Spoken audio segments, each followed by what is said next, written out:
games, comics, anime. Codenamed Epic. Yes. Okay, great. Yeah, it's great on the hook. I guess we'll get going. Hey, good morning, everybody. Welcome to the voice actor industry panel. That's where you applaud. There we go. You guys didn't give me a chair, did you? I'm going back to the pony panel. We just figured you didn't need a chair since you were up on your high horse. My name is Jon Allan. I guess I got asked to moderate this, but I'll do my best not to be a mic hog. Most of you guys, I guess it's like the third year I've been to this one, so a lot of you guys know me, and thank you for that already. I was Jarvis in Pain for the PlayStation 3, Mike the Strike Diaz, Hito the Pro Bowler in High Velocity Bowling, Chaos Defiler in Warhammer Tactics. I also did some bit part stuff on Urban Proxy and Dragon Ball Z, and I'm also a stand-up comedian and do pro wrestling stuff as well. Thanks for having me. Wow. Hi. Hello. I'm Karen Dyer. I've done the voice for Jon Allan, Resident Evil 5, and I've got, well, I can't say it because it came out a couple weeks ago, but that's all I'm going to say. There's something new coming up. And I'm also an actress and currently studying film directing in LA, so I'm now directing projects. Hello. Hello, I'm Danielle McRae. I did League of Legends, I played Karma, World of Warcraft, Agora, and Skullgirls, I played Anya. Hi, I'm Cristina Vee. Recently, right now I'm working on a show called K-On! As Miyu Akiyama. I was in Madoka Magica as Homura Akemi. I did Tekken Blood Vengeance as Alyssa. I just recently directed the video game Skullgirls, which is coming out really soon. And I also did the voice of Cerebella. I was also in League of Legends, BlazBlue, and lots of fun stuff, so thank you.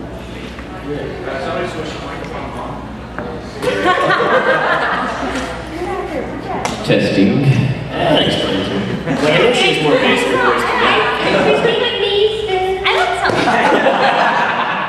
sound Without the microphone, please. I was going to tell you to just read this program, but I'm not in here. So, And it starts. I don't know, I did some stuff. I got into the Hellsing OVA because the guy who was supposed to show up, I mugged him in the parking lot and locked him in my trunk. So I got to be like a SWAT team leader guy in that and get sent to kill. Healed nicely. Oh yes. And so I got sent to kill Gallagher, and of course I died horribly. And I did a video game and then some other stuff. I don't know. Like I said, I was gonna say read the thing. I just mostly come to this con to pretend I'm famous and awesome and for you guys to clap for me. So.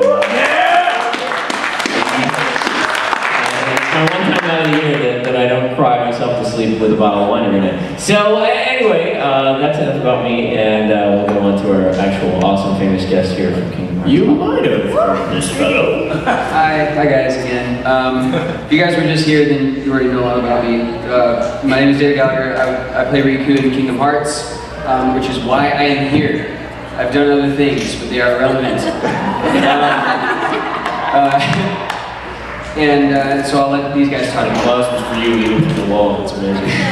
I don't know if there's any topics you guys want to address in general. Otherwise, we can just open it straight up to Q&A like we've done before. If anybody has any questions off the bat.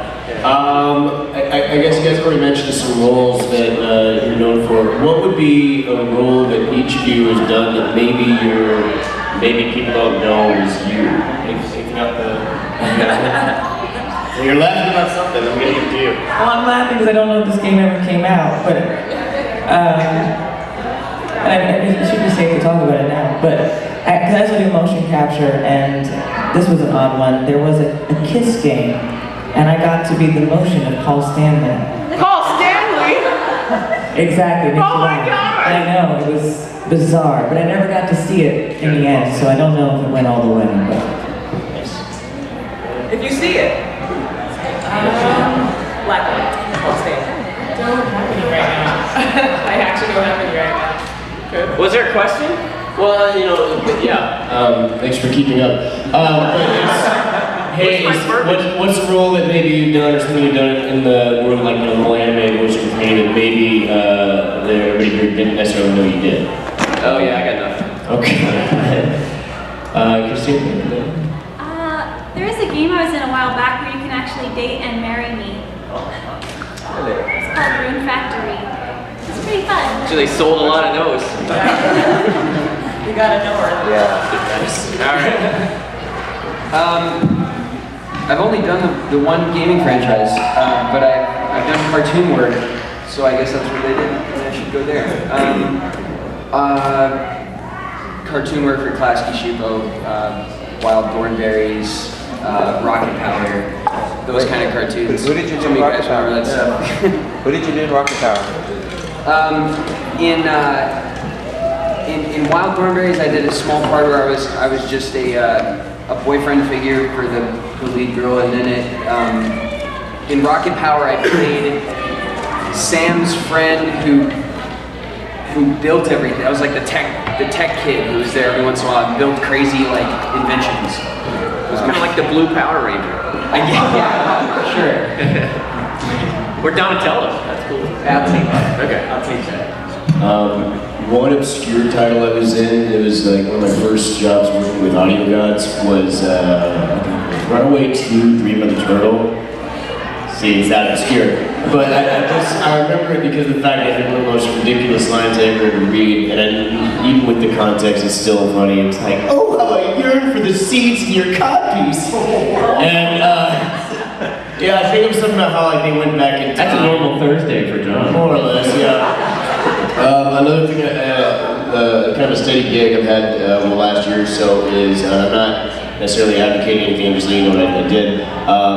Nug Life Radio, I do all the celebrity voice drops, impressions for them. So if like anybody's ever listened to that, like I was being on like, you know, as Hulk Hogan, I mean, like, you listen to Nug Life, brother. My wife took everything in the divorce. Something like that. So what is it that got you guys into doing voiceover? What helped you make that decision? How did it happen? How did it come about? Your first gig? Is there some story about that? Yeah. Well, I kind of started my voice acting career with Sheba, and it came about because they were going to give it to somebody else, and I was like, hell no, and I fought for it, and the director agreed, and everybody else sort of came on board, so that was a huge win and kind of opened doors. Can I ask you a question about that? Because like whenever I fight for things, they put me in a straitjacket and carry me on the building. This is 18 and under, right? Okay. Right.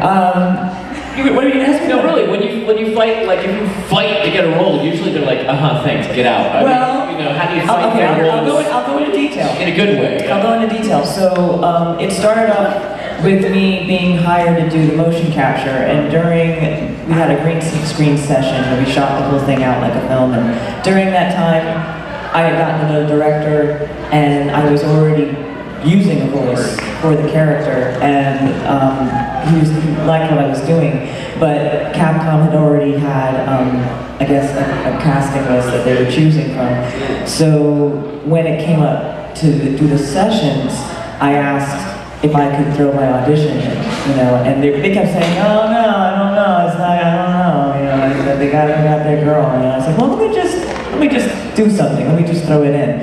And the director supported it, and even up to the end, they told me, yeah, you know, it's gonna go to someone else, and then all of a sudden I got this call, your first day in voice session will be on, and I was like, oh, well, okay then.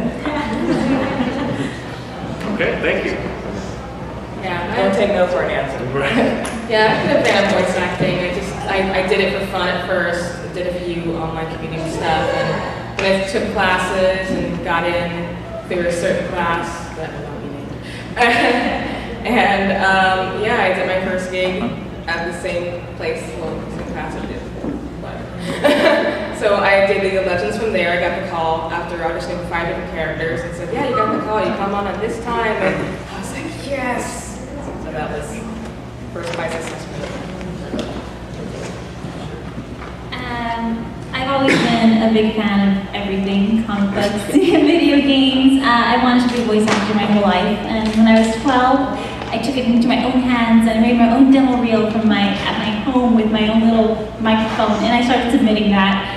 And I just got really lucky, and I found some people who really believed in me and started giving me work, and I've been doing it ever since.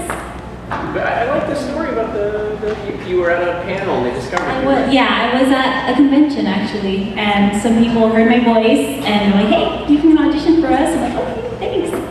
So I've just been really lucky.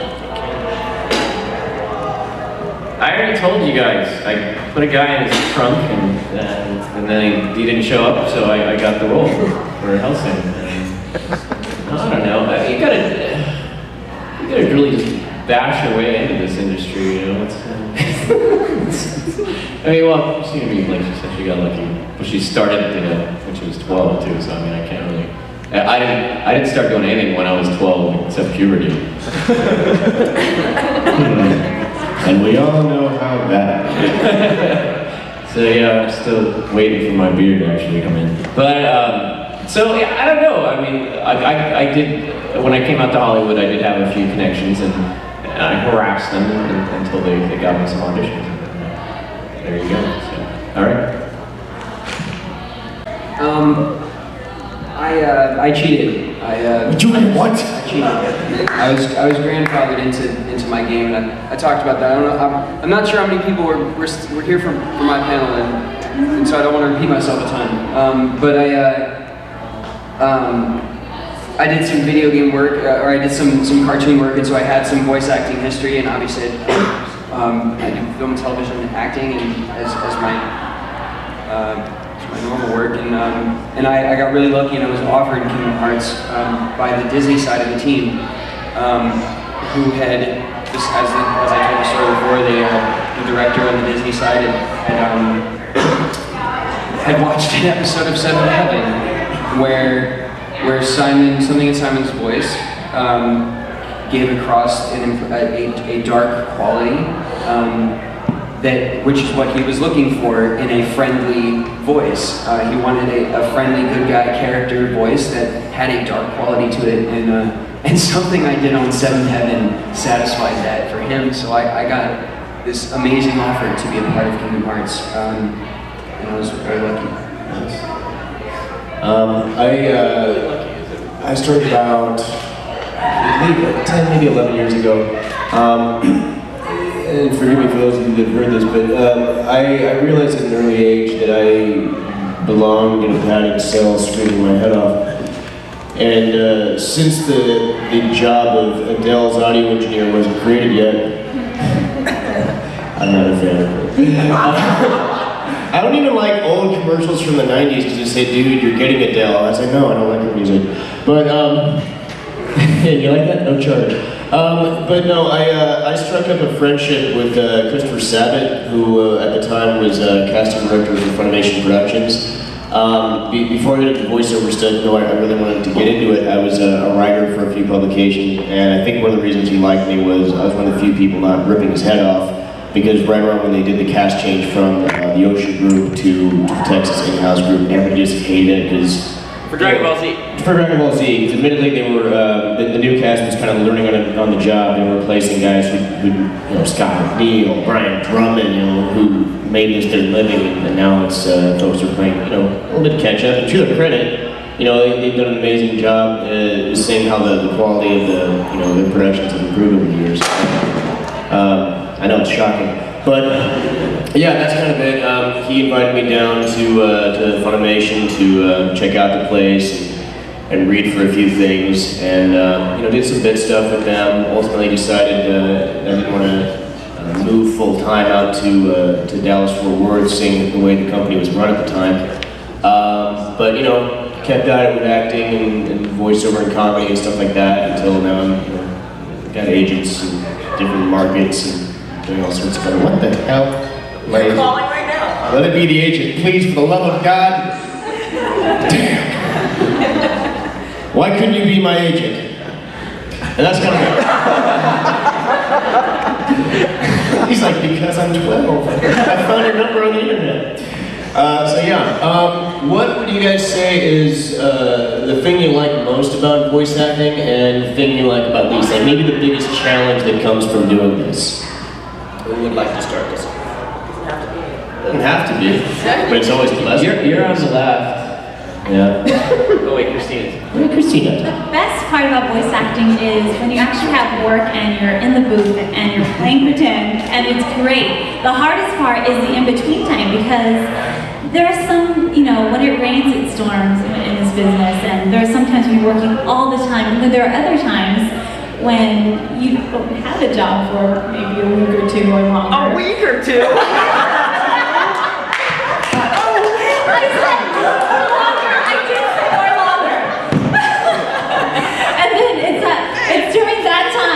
When you're not employed, where you're thinking, oh no, was that it? Was that the last job I'm ever gonna work? Why isn't anybody calling me? Did I completely suck?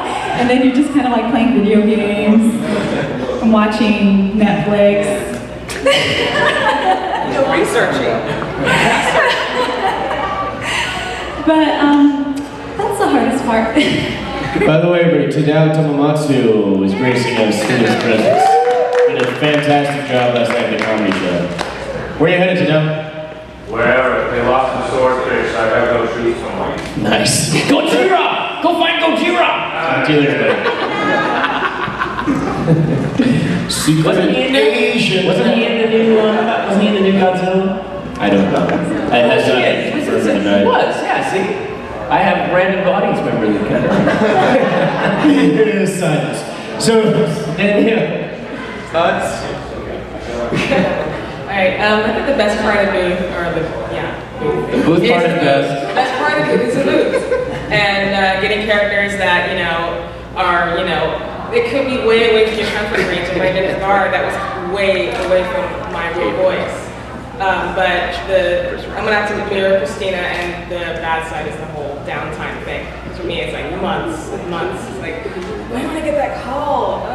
So it's the downtime that kills it for me. I guess, I just love how darn liberating it is. I played everything from a ghetto-speaking mobster aunt who wants to take over the world by robbing 7-Elevens of buy low cheese and selling them on the black market, to, these guys are more like me. If I could throw myself against a wall and get points for doing it. But yeah, it's a very popular gig because of the fact there's a lot of people out there who want to express themselves. They want to perform. They want to be part of, the anime community. There's folks who, they don't want to do commercials. They don't want to do narration. That gives you bread and money, but bread and money? Bread is your money, John. Bread and butter money. I'm drunk already. But yeah, the idea of being on a stage or something is just terrifying to them. So because of that, and the technology's improved so much. There's a million kids out there hopping on Voice 123, buying a little USB mic for $300 and saying, I'm a voice actor now. Money. Which is nothing wrong with them wanting to, live out their dreams and stuff, but it's that much work for the directors and the casting directors, because you gotta sift through that many more demos, in some cases made well, in other cases not so much.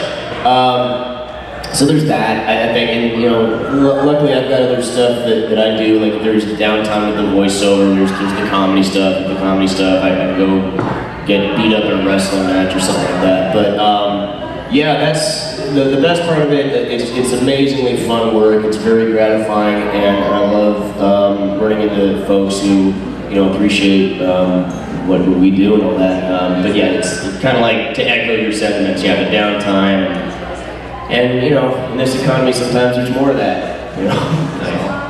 Well, I'm going to say a bunch of horrible things now. No. But Christina always is so optimistic and everything, and I'm always the complete opposite. And after panels, people come up and talk to us about voice acting, and she'll be so encouraging, and I'll be like, don't do it, don't do it. She'll just be like, oh no, don't listen to Steve. I feel bad anyway, though, because you look so sympathetic for them. But this is, Cristina Vee, a week, I almost killed her. But, you know how much I work, and how often I told you I was going to say horrible things. And what was her name again? I'm sorry, I just met her. Was it Karen? Karen already looks like she wants to kill me, so I don't know. Yeah, see, look at that, that's scary. But I work like once a year, and then the rest of the year is sit around playing video games going, are they gonna call me? Are they gonna call me? No, I don't even, you know, I just get, like I said, I curl up with a bottle of wine and cry every night. No, not really. But fortunately I'm a film actor, so I kind of do get to work it on camera sometimes. But I do, you know. You did a movie for the Sci-Fi Channel, didn't you? Yeah, actually, Battle Planet. Yeah, but you were just making that up. But no, I really didn't. That was like the first thing, hey, I'm Steve, I was on Sci-Fi Channel. Oh, right. Oh, okay, cool. I don't know, I was just busting my balls. But, John and I go way back, a whole 2 years ago. Anyway. But, here, so. Yeah, we did meet here. Thanks, Conji. And, so there's all these different things that, like, you know, just kind of John touched on a little bit about going in the booth, but it's funny, this whole thing came up, right? How many of you guys are familiar with the whole Chris Rock thing that came up? And, you know, all my voice actor friends were posting on Facebook, oh my God, I can't believe Chris Rock said that. You know what I'm talking about during the Oscars when he said, yeah, voice acting's easy. I just go in the booth and I make $1 million. And everybody was all mad, but he's Chris Rock. He can go in the booth and make $1 million, number one. But also, in a way, it is easy once you get in there. Because then you can just kind of have fun and be silly. And yeah, that's the thing. The work is the business side of it, getting the marketing. But once you're in there, man, you're just so lucky to be there. Because you know, people are posting about voice acting. I'm like, no, it's not. I just did a shoot in the desert with Cristina Vee, and our panel is right after this one for our movie. Well, we did 14-hour days in the desert. We get there at 6 in the morning when the sun rose and it was 45 degrees and freezing. Then it would be noon and 90 degrees. We'd have to stay in our costume, whatever we were wearing. We couldn't wear sunglasses because you get the little marks on your nose when you're shooting. So we had no sunglasses, sand blowing in our face, 30-mile-an-hour winds. It's 90 degrees, and then... But it was so beautiful. It was great. This is really pretty. Just get the sand out of my face. And then the sun would go back down and it'd be 45 degrees again, and then the actors could leave, but I was producing, so I had to pack up all the equipment and everything, it'd freeze. And then we'd get up the next day and do it again. So yeah, acting in a show, you know, is a lot harder. And you know, you can maybe run your trailer every once in a while or something, but I mean, you've got wardrobe, you've got conditioning, you got to go through makeup. Yeah, I'm a guy, and you know, like a half hour of makeup, an hour of me sitting in makeup. I'm like, why? What do you have to do to me? I'm beautiful already. No, but really quick, Steve, we have no before we gloss over too much, there's nobody to comment on the Chris Rock stuff. Oh, please. Yeah, exactly. It is easy for him because he gets to be himself and his voice and his sound, which is very distinct, and everybody knows what he sounds like. But I'd like to see him do a week of death screams being squashed and killed by various monsters and pieces of concrete. That's mostly what I did for Hellsing, by the way. A week. I mean, a full week. I want to. Well, no, I never got lucky enough to do a full week of anything. At least a full session, but also, Okay, that's all Jarvis was, because all in that game, all you do is just fling against the wall. Yeah, have you seen this game, Pain, that he did? I think it was the most selling title on the PlayStation 3 network, and I think it's just because like somebody said like, hey, you can kick the crap out of Jon Allan for points. Yeah, and to be fair, I was just kind of taking the devil down to get other position for the Chris Rock thing because I got tired of everybody complaining about it so much. But I understand that there is both sides to that. When he said that, I don't know if this is confirmed, but did Billy West's head explode? I swear to God, if they pissed off anybody, it was Billy. Billy could sit home the rest of his life and collect royalty checks. Yeah, I know, but I'm just saying. He wants to go where the Oscars are. Okay, I'm gonna let this guy. Anybody want to chime in on that topic, or should we do a different one? You want to say anything? No? I mean, again, I don't want to. I guess I'll say something about it because I guess there's different people here. But I think the best part of the experience of being in the obviously the booth is the best part. The work is the most fun. I often and I always say I act for free. They pay me to sit and wait for them to be ready for whatever it is I'm doing for free. That's when I get paid. When they waste my whole day, so I can spend a few hours of doing some fun stuff. I can tell he's a film actor too. So I think the best part of the booth is Fight Noise Day, is Battle Day, what I call it Battle Day. And so it's what I said in my last panel. It's a whole day of effort and impact, and getting into the nitty-gritty differences between the efforts of attack and the impacts of pain and impact to the stomach or an impact to the head or an impact to the side. They're all different, and trying to weed all that out is a lot of fun, and so I have a lot of fun with that stuff. I mean, I'm the worst for an emo.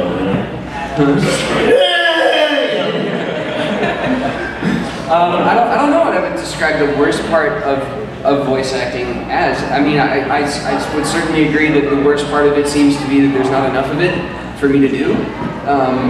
Because I always have a great time with it. So I guess. I'm gonna go try to kidnap some more people for the ponies panel. Okay. Yeah. And if you didn't know, we're having another panel with me and Cristina right afterwards. We're a live action film, Broken Spirits. I'll plug it. You should go get those bronies. Yeah, I'm gonna go. So many people in there. Do you want to open up to questions? Yeah, let's just do that as long as anybody has volunteers and get the door locked. Okay. Okay. Yeah. So you're in two crazy industries. You're in voice acting and also comedy. What's easier to get a gig in these days? I would say it doesn't pay as well, but I would say comedy, just because of the fact that if you there's so many ways to narrow down where you're gonna get work from voiceover. Like if you want to do commercials, you can, because you have a home studio, you can do it from anywhere. But you're competing against so many people. The talent pool that can do really good animation stuff is smaller, but you're limited. You have to be there. Whereas with comedy, shoot, there's somebody putting a microphone in a bar like every day and wanting to run their own little comedy club. I just got back from doing a tour like in South Dakota, for crying out loud. But yeah, if there was ever a place you don't want to let it slip that you might have voted for the black guy, it is South Dakota. I mean, this one dude, I could hear the shotgun being cocked. Some folks had handlebar mustaches. This guy had the whole bike. No, I guess it's as clicky and competitive as it can be in its own right. Probably stand-up comedy is easier to just go and do, because there's not as much production cost, there's more opportunities. It's just a guy with a mic. There's no costumes, there's no director fees, there's no studio session fees. So it's kind of like, the nature of the beast. Hope that answers your question. Cool, thank you. Thank you. Who else? As I know there was hands raised a second ago. What was your hardest moment in the booth? Hardest moment in the booth? Who'd like to start us off? Sure. And this is going to actually answer the question that was presented before about what I find sort of challenging.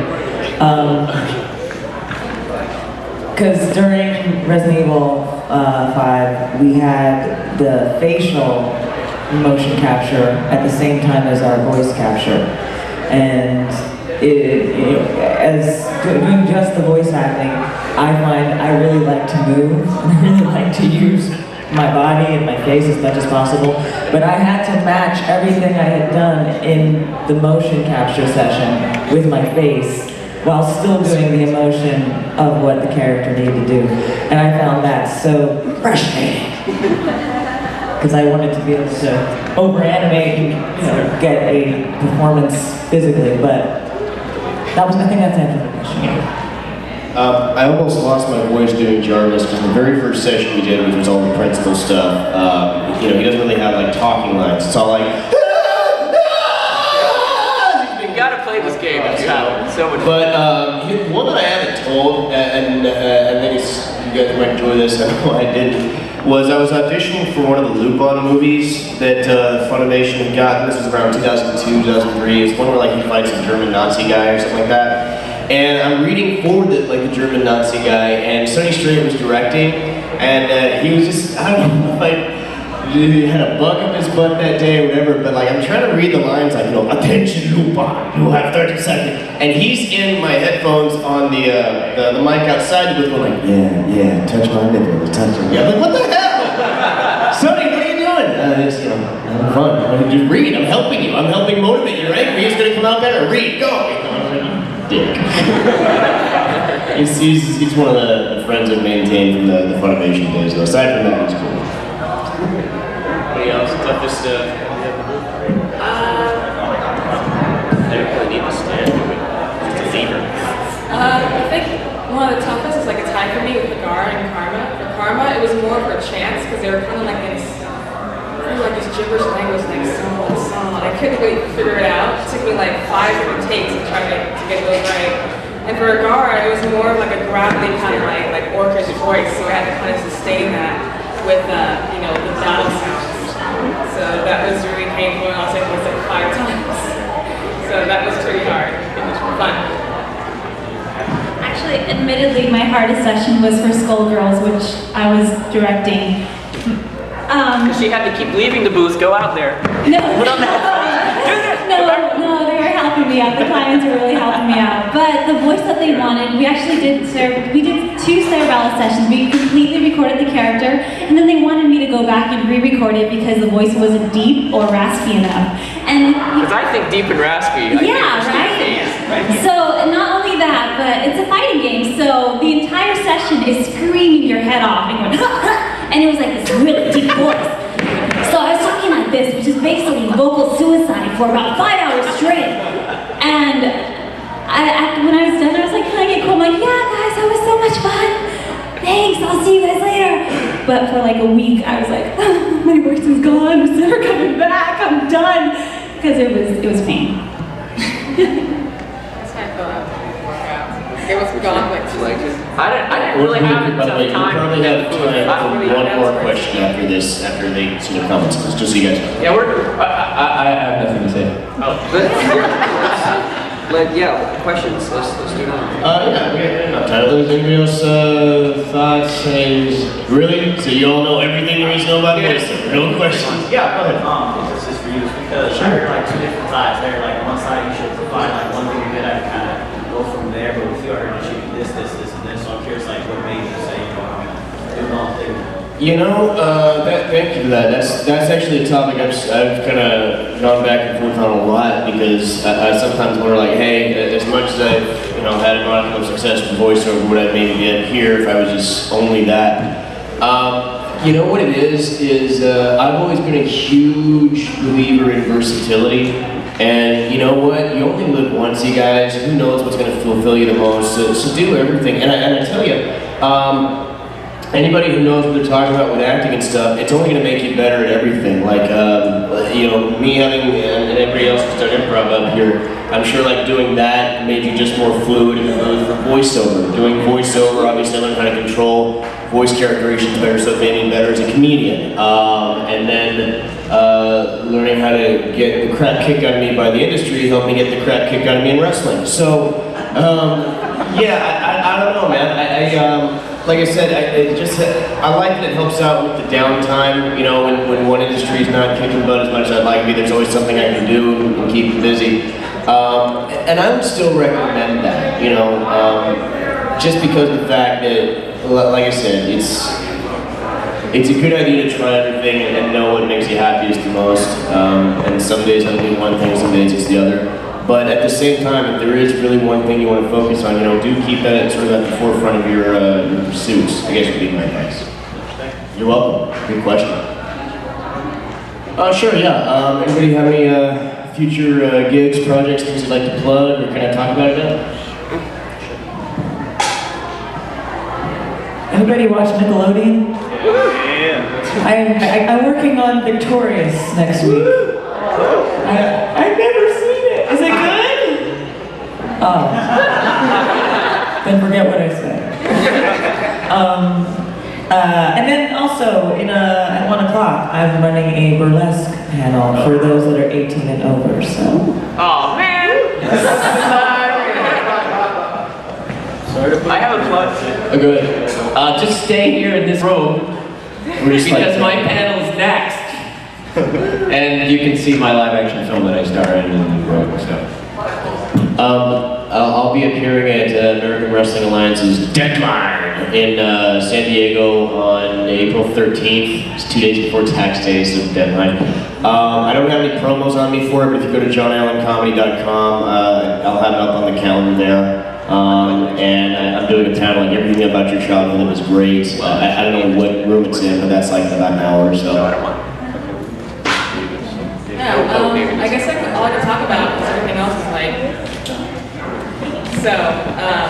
Right now I'm doing a really cool mod game project. It's for StarCraft, and it's like a modded thing for second StarCraft, the StarCraft universe, and that one's coming out sometime next year. And I have a panel tomorrow. I have a panel next tomorrow at 3. Next tomorrow. Right now I'm working on K-On! Season 2. Woo!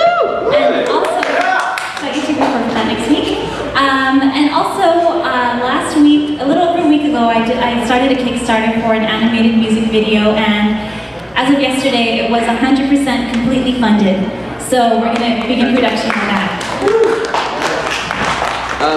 I have to run. I have an autograph signing to run to on the other side of the event. But thank you guys. I wanted to say I just the other day signed on to the new Joss Whedon project, In Your Eyes. Holy crap! So I'm very excited.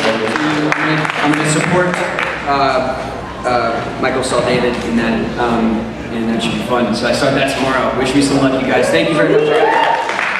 Folks, that is the voice actor industry panel. Here's a round of applause for all of your fine panelists.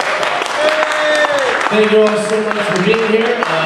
Weese and Cristina Vee will be here for the Broken Spirits panel. And really quick, I mentioned this last night, but I wanted to publicly thank Connor Breen for making this awesome jacket for me.